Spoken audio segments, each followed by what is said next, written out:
Hi there. Welcome to Creation Station Monthly. I'm Bob from Creation Station. This is our monthly show where we spend a lot more time talking with two creative individuals who have never met before they just got online with us. And we're going to talk about a topic and find out what makes them tick. How did they get into this field? What makes them creative in doing this? And we usually have some really fun conversations here. We're going to go a good long time, 45 minutes or so today. Our topic today is yoga. And if you don't do yoga, if you haven't done this before, you might be a little surprised at just how creative people are who get into this field. Miss Janis, I want to start you off. Welcome. Tell us a little bit about yourself and what your little nutshell biography. And then Val, just jump right in and introduce yourself right after her.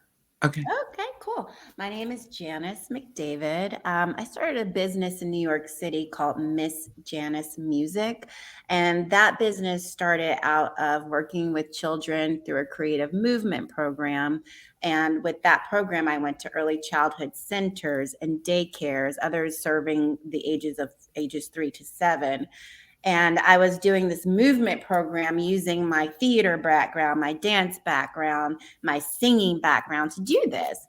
And as the years progressed and moving out of New York, moving forward, I reshaped that business into a wellness-centered program. So same thing, music, movement with kids, but now I'm a certified yoga teacher and my songs are specifically written and geared towards wellness. So social emotional learning, breathing, yoga poses. And not only that, how to interact with people, just the whole world and how we deal with it from a wellness lens. So I took that program I started 10 plus years ago, and now in Florida, moving around with my husband and his stuff, it's changed into a wellness-based program. Somebody's trying to get in the door, so I'll let Val take over while I see who that is. Tell us, Val, how did you get into yoga and how did you start doing this kind of stuff? It was so serendipitous. At mid-age, I started yoga late, 54. I'm not 54 anymore. No, I just decided, I'm going to go to the gym. I've been a couch potato all my life. Let me go to the gym. So I go to the gym. I quit smoking at the same time. I started this exercise thing with the gym, and they had this class, this yoga class. So that sounds, I've heard about. Let me go see what it's like. After class number 3, Jan, I think you know what I'm talking about. I came out, I was bawling like a baby because the heart had opened up, and I went, I am home. I found my home. And since then, it's been 6-7 days a week that I do and or teach yoga. And that's a few years ago. Just more than a few years ago. I just turned 75. I continue to teach yoga 5 days a week. And I'm always looking for something creative. Wellness. Yoga is wellness, right? Mm-hmm. I'm nowhere near what you guys. I've dabbled a little bit. I've done a little bit of my exercising, doing my stretching, doing a couple of basic yoga things. On the Peloton, I follow along, do those things. I always feel like I am doing it wrong. I know that's not the case. I know doing something is a good thing. But I'm just so used to exercise and doing. So that's my first real question for you is, why is yoga not just exercise where if I'm doing my bicep curls, I know I can look in the mirror and I can see exactly how I'm supposed to be performing. Tell me how you two interpret yoga to be that way. Yeah, I don't. Go ahead, Val. You start. Oh, I don't really see yoga as exercise for me. I do see it as a practice. And when I do it with children, because I see now just from the Val, I focus a lot on children with yoga and perhaps you adults. So when my yoga for myself personally is so personal. So like Val, when you said, I cry, I came out the class cry, I'm like, yeah, I never even thought I liked yoga, to be quite honest. So I look at it from a lens from children, and that's where my creativity and everything flies. But it's not exercise to me. It is a practice. And that thing you said about being in a mirror and doing your curls and seeing if you're doing it right, For yoga, it's a feeling, and there is really no right way to do it. There's so many variations in what feels right for your body. So that's why I also feel like yoga is so inclusive. And that's why I love it so much, because I never feel like I have to do it like that person or that person. I can do it the way for me, you know? Well, Bob, I have a revelation for you. Your bicep curls from looking in the mirror is yoga. And let me tell you how that is. Right? Right, Jan? Yeah, it is. Your mind is involved. Your mind, this is yoga, what you're doing. Your mind is involved. Okay, your physical mind, body, okay, and you're going, yeah, my spirit feels good about this. Well, yoga is mind, body, and spirit. So, you're doing it. There you go. So just before we started the episode here, I asked my standard joke question about, so did you eat dirt when you were a kid as part of being creative? Val, I need you to tell us this story about you being a kid out in the yard. And then it was all of a sudden Janice was like, oh yeah, I did. And I'm like, wait. So fill us in on this. How did you, when you were a little kid, how did you express your creativity? And then how did you bring that forward into the rest of your life and or doing it? And Janice, I'm sure you're going to have a million kids things, but Val, I want to start with you. Tell us about this dirt pile thing. The dirt pile thing. So my backyard didn't have grass, it had dirt. And I had a pretty stupendous collection of little trucks and cars and little buildings and all. And I would go out and make roads and little cities. It was a little city in my backyard, and neighborhood kids would come with theirs. And we would get all this creative thing going on, playing in the dirt and the roads and the cars and parking and down the street. And here comes the cop and the gasoline station. Let's go to the post office. I mean, it was wide open for creativity. And I thank my mom for that, because she was a creative person, and it just, that spark of inquisition, thinking about something, took me through the rest of my life until, and I'm going to share something later about my latest discovery in yoga. I love that. Absolutely love that. I grew up in South Carolina, and since I left right after high school, went to Washington, D.C., then went to New Jersey, and then went to New York. So people associate me with cities. But I am from South Carolina, from a small place called Greenville. And my parents... Greenville's not that small. But I spent a lot of time in Beaufort. Okay. And then my parents grew up in an even smaller place, about 45 minutes from that, called Anderson, but a place in there called Belton. It's like, what? So I tell people I grew up on a farm, because I did. My grandparents had cows and chickens and roosters, and I jumped over wire fences taunting bulls. This is how I grew up. Even though I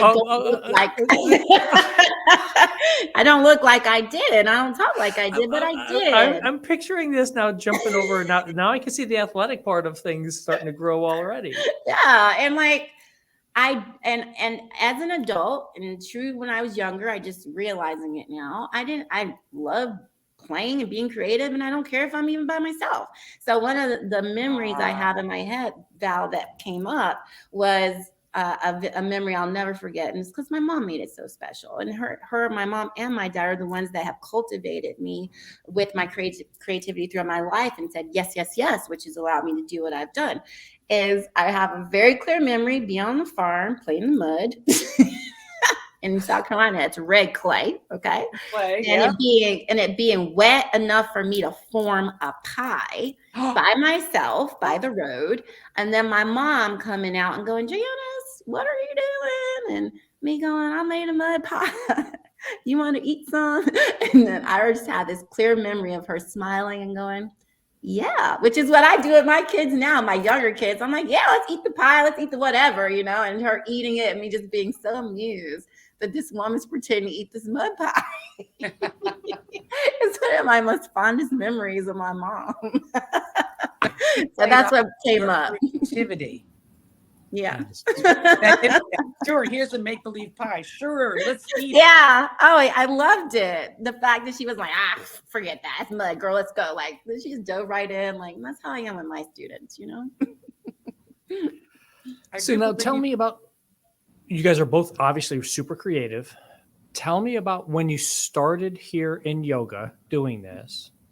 Give us a little snippet again about, how you got into it. What started you onto that path of why did you go into that, choose yoga as an exercise, for example, Val, as you wanted to get off the couch, as you said. But then tell us a little bit about where that creative inspiration, when you moved from just doing yoga to teaching yoga. And about all the movement stuff and the wellness ideas that you started talking about, Janis. I'm pretty sure, like with Jan, when you teach your kids, the kids start talking about it, and other kids want to know. I was talking about it to my friends so much, ad nauseum, that they were saying, "Well, why don't you teach us?" So I started out teaching by the seat of my pants in someone's living room with 2 people. And just ran away with it. It's like, okay, who else wants to come and then get my certification like you? And then finally ended up with converting a part of my home. Thank you to a hurricane, if you want to say thank you, but to reconstruction. Had to rebuild the patio portion to a totally enclosed studio. So besides a full-time job someplace else, I was teaching yoga here every breathing moment. What was that other job? State of Florida. Okay. So nothing to do with yoga, nothing to do with that kind of exercise. 180.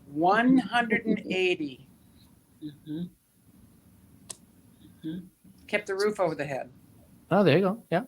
Yeah. So then, Janis, how did you get that creativity spark to start off with doing the yoga thing?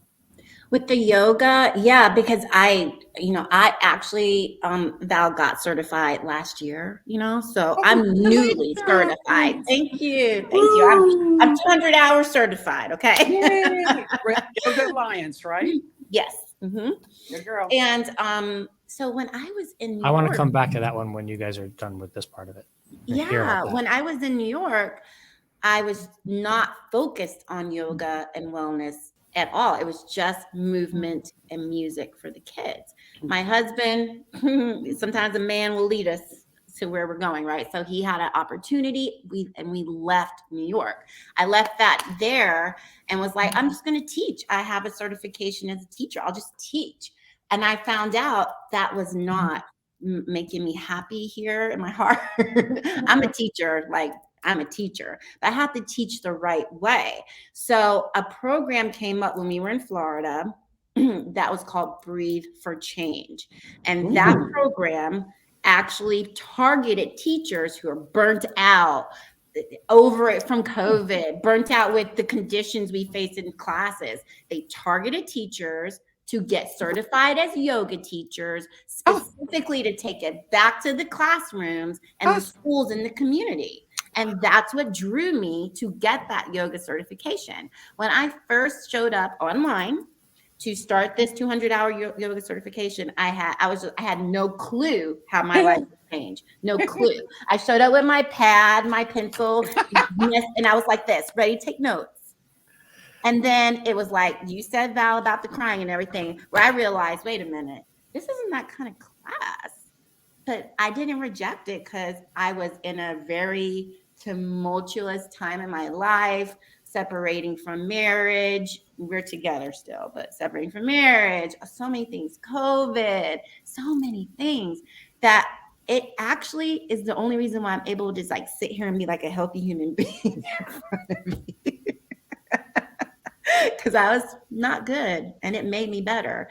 And so that's just doing that program and completing it. After that, I kind of mulled around in my head, well, how do I now infuse this in what I do? Because I'm all about what is my purpose in life and how do I inspire people, help people? That's where I'm at. And I was like, I don't want to just sing songs to kids about, I know lots of children's music artists. I don't want to sing about jumping in the street or a pig on my head or whatever. I want to sing songs that are teaching about breathing, that are teaching about yoga, that are teaching about looking people in the eye when you're talking to, that teach about shaking a hand when you meet somebody, or giving a hug, or having empathy for people. This is my purpose in life, and everything going forward, it's about purpose and being meaningful and a connection with my higher self. Connection. Was waiting for that word. Connection. Connection. That's where it is. Yeah. Yeah. So tell me, I want to follow up on, because you both mentioned getting certified. So that kind of leads me to my question about how to go from just being someone who's interested in a topic and being creative in something, because obviously you can still be creative doing yoga, like you both already said, just by doing the practice you're on your own. But how does that translate as you're going to try and make this into a career like you both have? What's that certification process like / registration? Fill me in about this one. Do you want to Val? Yeah. There's an association called Yoga Alliance that has standardized what they believe a proper yoga teacher should know and do. Okay. It involves a 200-hour training. The vast majority of that is in person. A lot of it is independent study.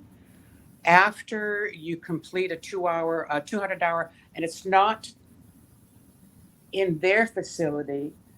An example, I used to have a 200-hour school blessed by Yoga Alliance. Okay. So there are schools out there that say, hey, I want to be able to offer this curriculum within this format, okay, and be blessed by Yoga Alliance, so that when my students graduate, they can get that certification that is recognized internationally. So that's what happened. I went and did the 200 hours, got the blessing, got the certification, got the name, got the mala, got the all of that. They make you official. The beauty of that is that, I mean, you can get a $39.95 certification online. doesn't mean squat with Yoga Alliance, because of the size of the organization and the fact that they are recognized internationally. When you go in someplace and say, like Jan just did, I'm certified 200 hours. I went, right away, my little antenna went, Yoga Alliance, I think that's what it is. So I know where her credentials are. I know where her background is. Yeah. And so now tell us what is important about that. For anybody who's out there who's just saying, well, of course I can just go do that. 200 hours of yoga, that's a couple of hours of practice a day. That's going to give me a couple of... Fill us in on this idea for those who are out there thinking, Janis. Hey, well, if you do, I want to work at a yoga studio. I don't work at a yoga studio. I do go into I have now done what I did in New York. I partner with schools, daycares, early childhood centers. I go to libraries, I go to festivals. And that's how I'm able to do my yoga, because my songs are like, take a deep breath in, take a deep breath out. Like, I'm teaching through the song.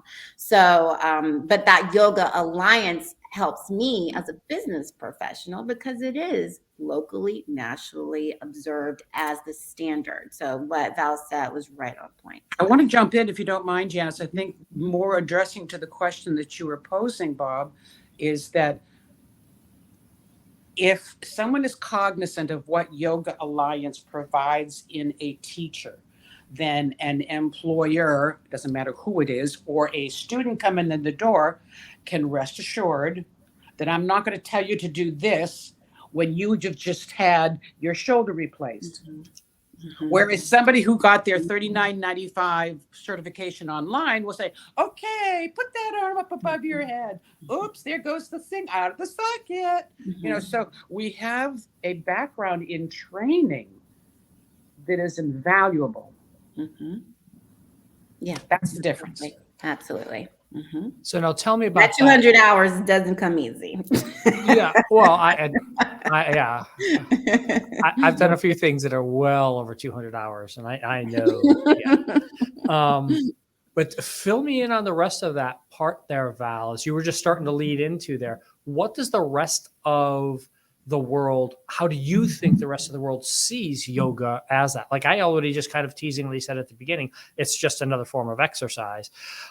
What do you think people look at as either yoga and or yoga instructors? Because I can easily see out there on Instagram or whatever, it's a very touchy feely 60s hippie kind of thing going on, and you guys have taken it well beyond that sort of realm and into a very serious type of thing. So where do you guys feel that's falling right now? Well, Jan, I think you've probably seen in the years, because you've been doing it for years, you have seen where it's gone from the crunchy granola hippie sort of thing to, wow, corporate America, big conferences. It's getting a wider acceptance and understanding. I agree with you. And not only that, you'll see it showing up other places, like Val said. You see it showing up in corporate. You see it showing up in schools, like public schools. Like you would not have seen that before. So I think that acceptance of opening up is taking it out of maybe like some misconceptions of it being maybe based on religion or something like this. I don't know what the negative connotation of it would have been, but I do see a more acceptance, because even in the past, I have to say, like, I wasn't thinking, let me be a yoga teacher, or and it wasn't my choice of exercise. My choice of exercise was running, doing kickboxing, and this sort of thing. I was led to it out of like really it's so healing. So I think maybe that's why that wellness word yoga, people are understanding it's not like exercise helps you. Yes, no matter what. Yeah. But there's something else with yoga and meditating that is healing in a different way. And I think that science has like opened up people to that. And then like people who are like Val and I, who actually do it and go, wait a minute, I was like not good. I was miserable, maybe not miserable, Val. I'm saying I was like snapping at people, not really enjoying my job teaching. And I had not made that click in my head, nor can I make that click in my head by touching a button. It's purely been from practice. And that is, I think, hard to tell somebody. They have to kind of experience it. You can't really tell them. You have to experience it and you have to try it. So I think as teachers, we have to invite that. A kickboxing teacher is not what I had on my bingo card today. Thank you, Janice. That is awesome. So I want to change the topic into a totally different idea, because we do a tech show. We're used to being tech people around here. And the question I always ask is, what kind of equipment did you start with, and have you moved into? And then I'm going to come back with another one about your dream bits in a minute. But tell us this. Tell me, what kind of equipment did you start with, or does anyone start with yoga? And fill us in on that, how that evolves over time. Val, you want to? I started with a mat and a belt. And then I complemented my whole thing and I got a block. But that was me as a student, me as the creative teacher. And that's the creative element right there as the teacher. I started with an iPod. Got to have music, right? And then I got a speaker for my iPod. And then it continued to include during the pandemic to have a whole camera set up in my studio so I could Zoom my yoga. That's the maximum on technology. What do I use now? All of the above. Yeah, I agree. Like I started with the simple stuff. Like when I started with Breathe for Change and just starting the training program, I started with my mat, and they were like, get some yoga blocks if you want, a blanket. Maybe I went and got a blanket because I do love meditating. That is my favorite part of yoga. So I wanted to make sure I was warm and like comfortable. But because I focus on kids yoga, my list of things is long. And interesting, Val, because all month I've been working on kids yoga program, not to get necessarily certified by the kids yoga, by the Yoga Alliance, maybe later down the line, because I have to have 500 hours for Yeah, I that. know. And I have to have like Oh. 2,000 hours of teaching for that. So I'm going to actually start with my program as a CEU, working with early childhood and that. So, but my focus is to do what you just talked about. So maybe me and you could help me in the future, Val. But what I would, because it's hard, it's a lot you have to do to get It's to a certify your lot. program.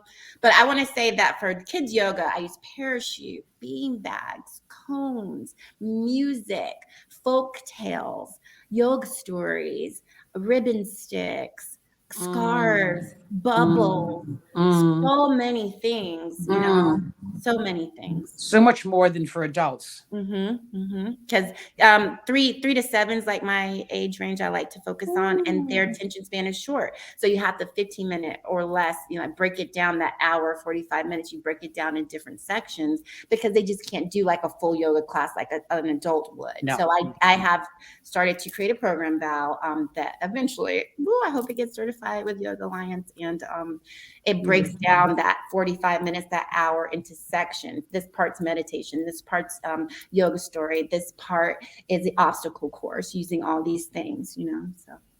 And how young of a kids do you think 3. you can get in there? 3 3 years old. So younger than that, they just don't. I would say younger than that, the program I'm designing wouldn't be appropriate, but there is a program that can be designed for younger because it would be more of a mom and me. So then the kid's sitting in the lap, and then it's like you just have to rethink, and it's a whole other thing. So the 3 through 7, Val, you can imagine what I've been working on this month, like the curriculum and everything for that, the policies, the procedures, and all this. Yeah. There's a couple of times that I have taught kids, and that has been like at the 3rd, 4th, 5th grade level. And it was like, oh, she's coming today. She's going to do yoga with us. Goodbye. See you next year. Maybe. Not easy. I know. I love it. It's like, I love it. Yeah. And along those lines, it's so yoga to me, from as an outsider point of view, it seems to be like one of the most multicultural, multi-generational type activities out there. Whenever I see this, I see all sorts of types of people, shapes, colors, race, etc., all doing this. How does that evolve for you to be able to get that happening? Right. Yeah. Because traditionally, that's not what people think. And I think that yoga's more and more becoming inclusive. People are looking more to be inclusive with yoga because people have still something pops in their head when you say yoga, and it's not Val and I. I will admit that when I talk about yoga, Val pops into my mind. Okay. I mean, on a general, like, right? Can I put something in here? Yeah, there was a 6-year. You're right. Doesn't pop in your mind, Jan. There was a 6-year period where I taught on Sundays for a gym, and I only taught on Sunday a 1-hour class that started out in the 20s. One Sunday there was 84 students in my class. Oh, wow. They had to move equipment around, to be able to get everybody. Long story short, this gym chain decided to let me go because I didn't fit the image of what their gym is trying to portray. Can you give us 2 classes a week? And I said, okay, I'm working 40 hours. I go, Can I do one back to back? Oh, no, you can't do it. Anything that I proposed, oh, no, because I didn't fit their image. Yeah. They're lost. And most places you go, Miami and where I live, you're going to see very thin people, doing crazy things. So I think, it's not crazy. I actually like doing challenging poses, but that's my personal practice.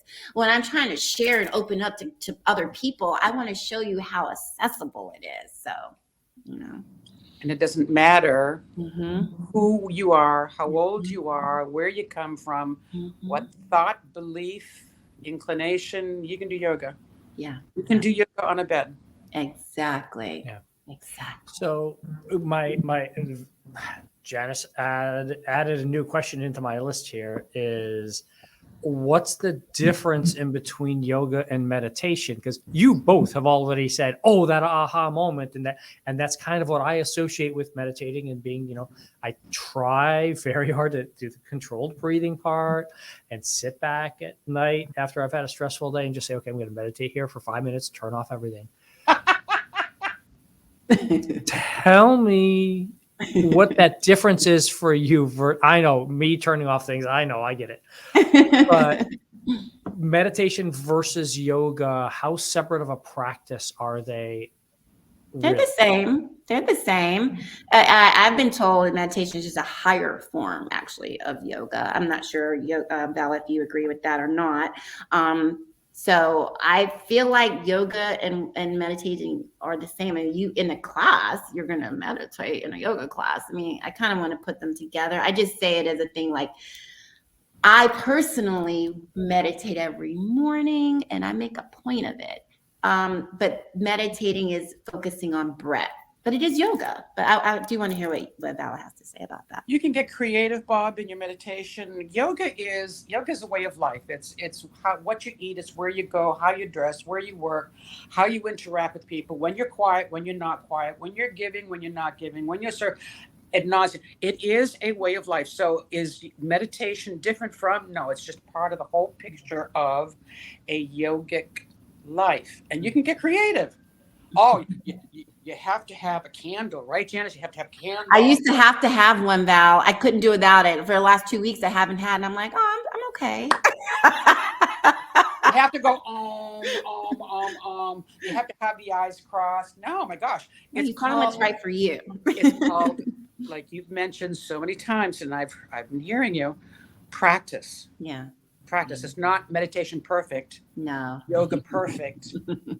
It's yoga practice. Yeah. It's meditation practice. It's practice. Yeah, absolutely. Because there's just like, even with meditating, there's so many breathing exercises and whatnot.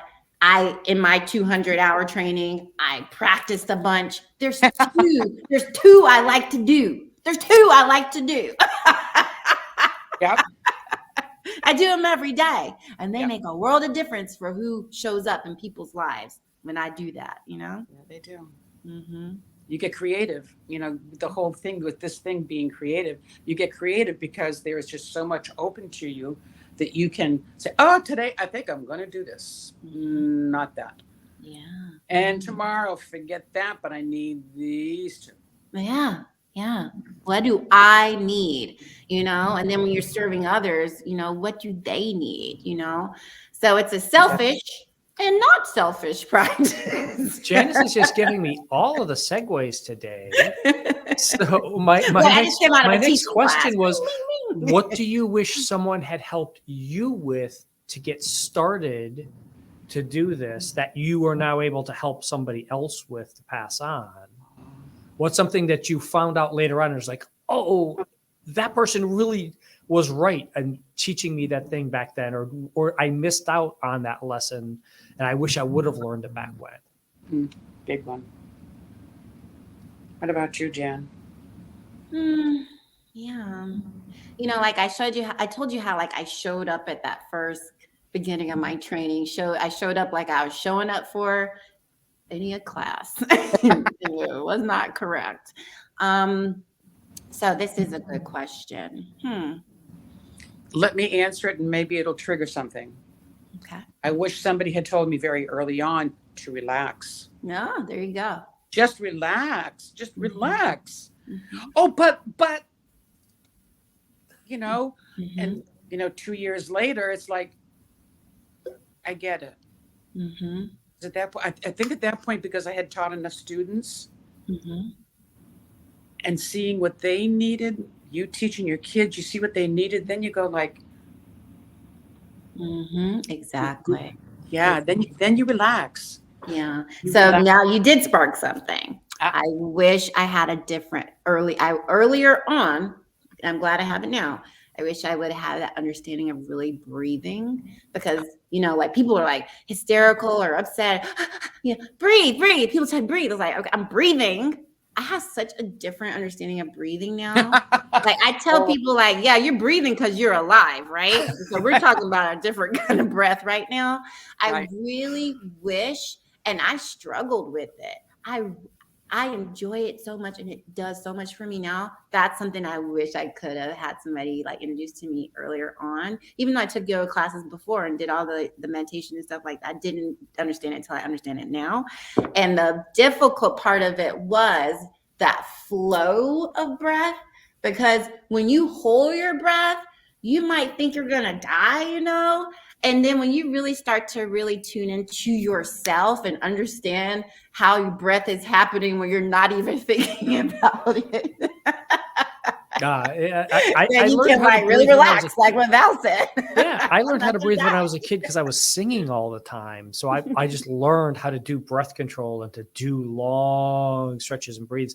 And now when I'm doing like the box breathing or whatever as part of a meditation, and I'm just like, yeah, okay, yeah, give me something else. I know what I'm doing. Box breathing. I know, right? Oh, See, that's okay, what I okay, do okay. with the kids.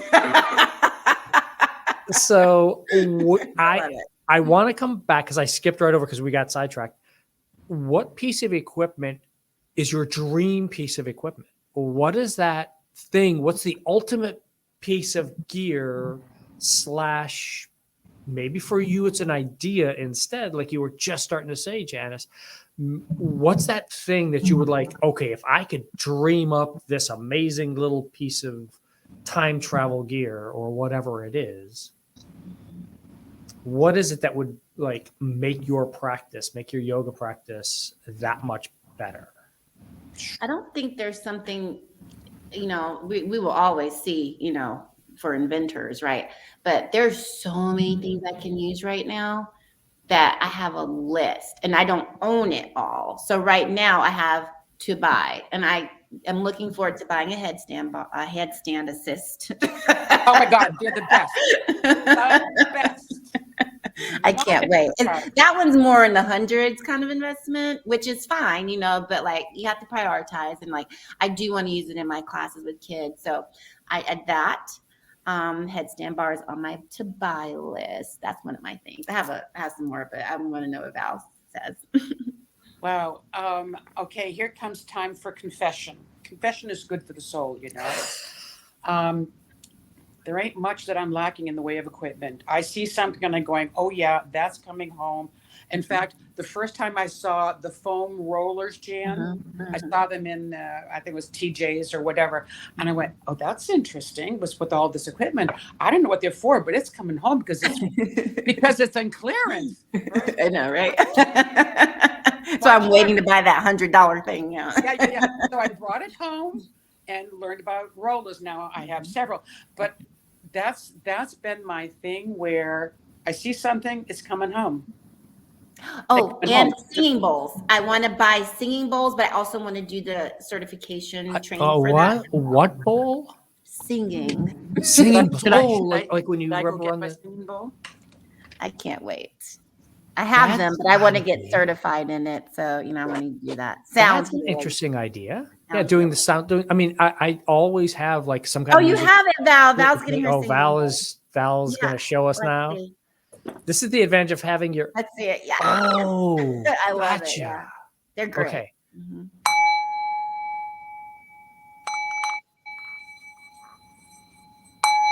This is what I listen to when I'm meditating. It's very healing. Can you hear it? Yeah. We can hear a part of it. Yeah. That is awesome. So I want that, and I want to get certified in it. Sound healing. You don't need to be certified. You just have to listen to the voice. And with the stick, you follow the voice. You don't get in front of the voice, because if you do, you lose it. Behind the voice,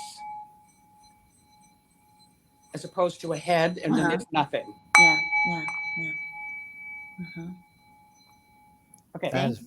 Thank you. That is really cool. That is. Yes. And those are just, I'm guessing that's like a copper or no. brass. Yours looks Indian. Yours Indian? Yeah. Yeah. Mm-hmm. Yeah. The real singing bowls are typically made in Tibet, but the essence is they are built with 7 metals. Okay. And each time you play them, this is what I've been told, and I can hear at times, a different voice comes. Okay. Mhm. That's interesting. Cool.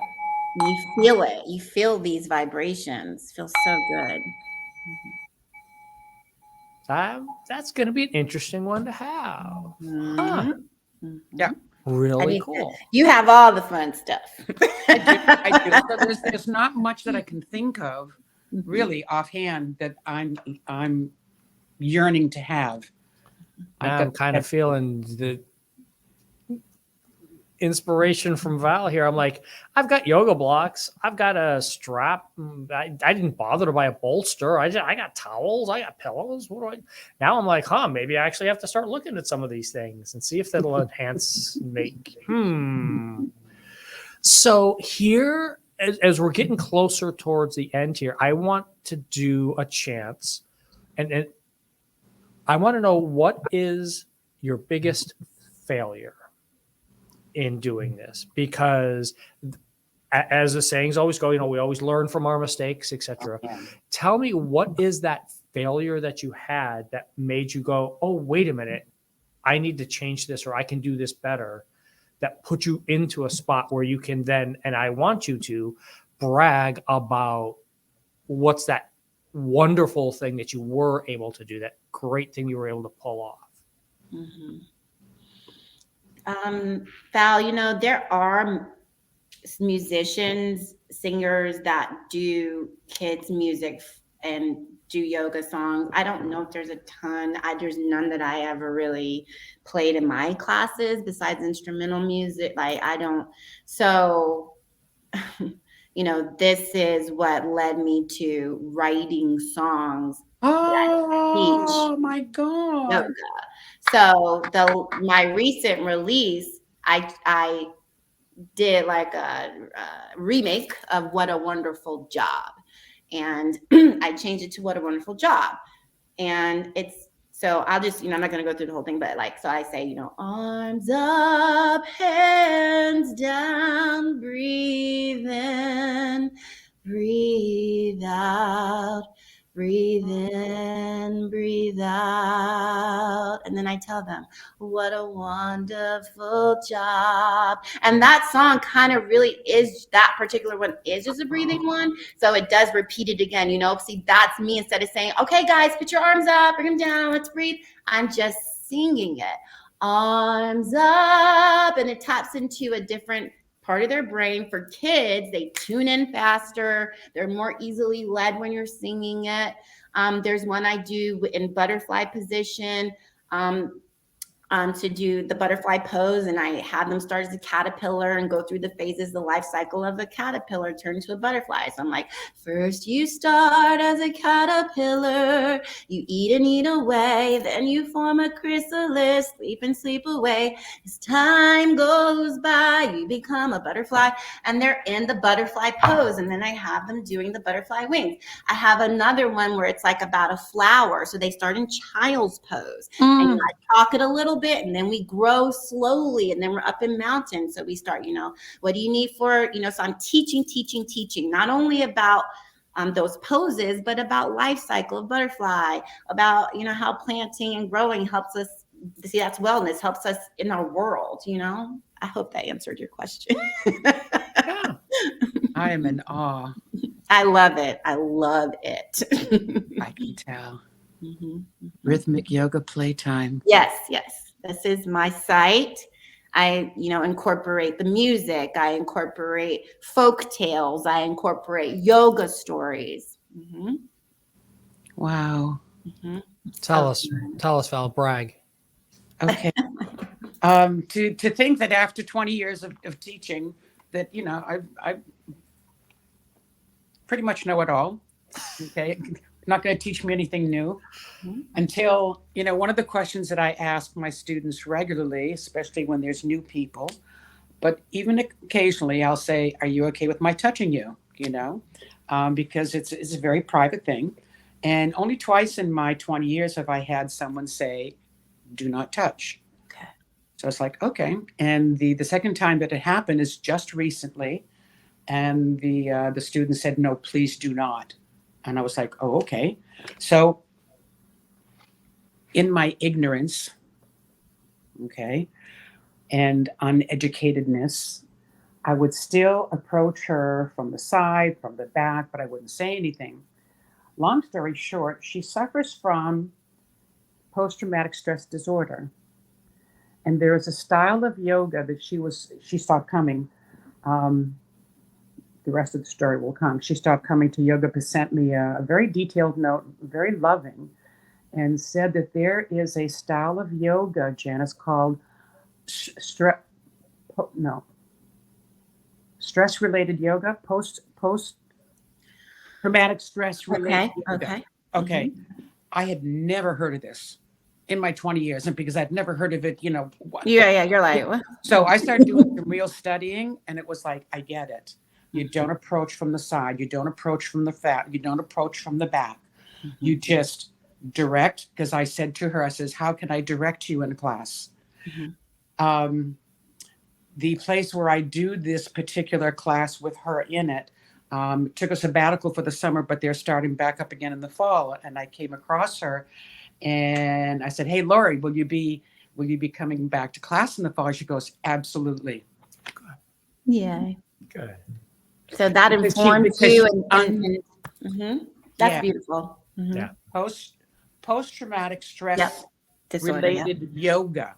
Yeah. Who Wow. would have thought? I know. Yeah. Yeah.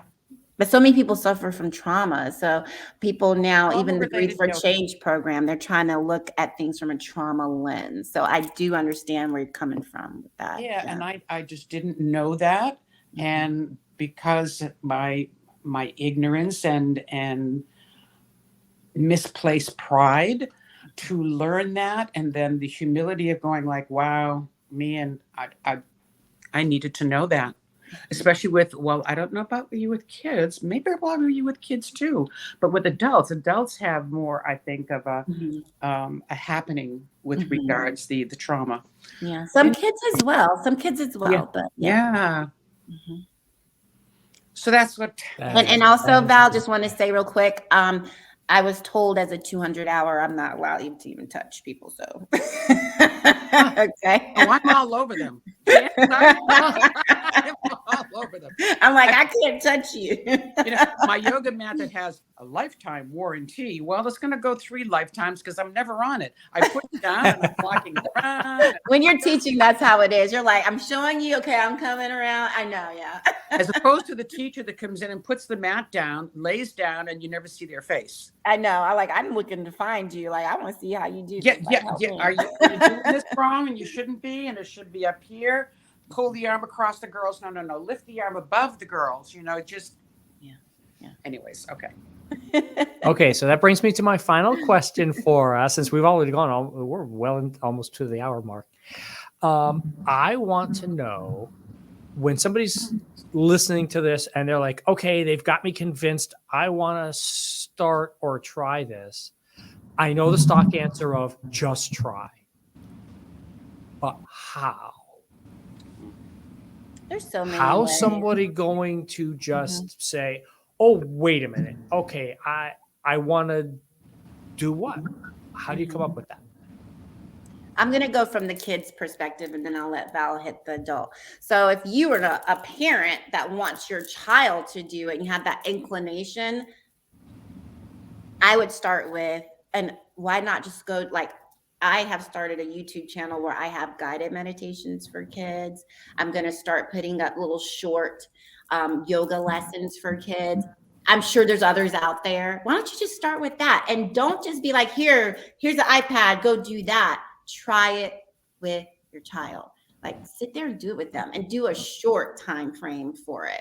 Try just a 5-minute something, a 10-minute something, and grow it from there, So that would be my advice to the parent that's looking for their child to go into yoga. And they might be thinking that because they might see that they need some coping mechanisms. They might need some different social skills to be introduced. They might see that their child might be needing some help because of life situations in their own life that they only would know about, not me, that might lead to needing some help in and getting better with the mind, body, soul connection. I want to hear what Val has to say for the adult in that perspective. If it's an adult that is approaching me and said, geez, I want to get into teaching yoga like you're doing it, where do I start? I'd say, fine, come to my class. At least come a couple times, see if you like what is going on. This would be, and I don't mind bragging about this would be the ideal sort of thing, rather than the one that puts the mat down and you never see or hear from them again until the end of class. Because I am an interactive teacher. You'll have an opportunity to say, oh, I do like yoga, but that's a little too touchy-feely for me. Okay, great. Let's talk about that after class. You can go and get certification, blah, blah, blah, blah, blah, blah, blah, blah, blah. So I would approach it that way, especially if it's a one-on-one with an adult who's interested. And if this adult who already has some yoga under their belt and say, I'd like to start teaching, I say, find yourself a good school, and you can look for the school on Yoga Alliance. Or start asking some of the teachers around that you do see. Absolutely. Where you go. Yeah. Word the of ones mouth. that you like. Yeah. Word like, of mouth. Absolutely. Absolutely. Yeah. Yeah. This is awesome. This was really, really fun. Thank you both for being here today. Yeah. If you need any follow-up questions with either Janis or Val, feel free to email us. creationstation@broward.org comes to us. And their websites will both be on the show notes for you at the end of the day. Let me throw up our final... Oh, don't throw up. No. Don't throw up. Just the final slide. Just our final slide is what we're going to do there. Never grow up either. I'm not that kind of person. Never grow up. I will never grow up. Never grow up. See, we're just going to keep on going behind the scenes here, folks. We're going to see everybody me. next month. Always the last Tuesday of the month. We'll welcome you back. Have a great time, everybody. Bye, Janis. Thank you. It was nice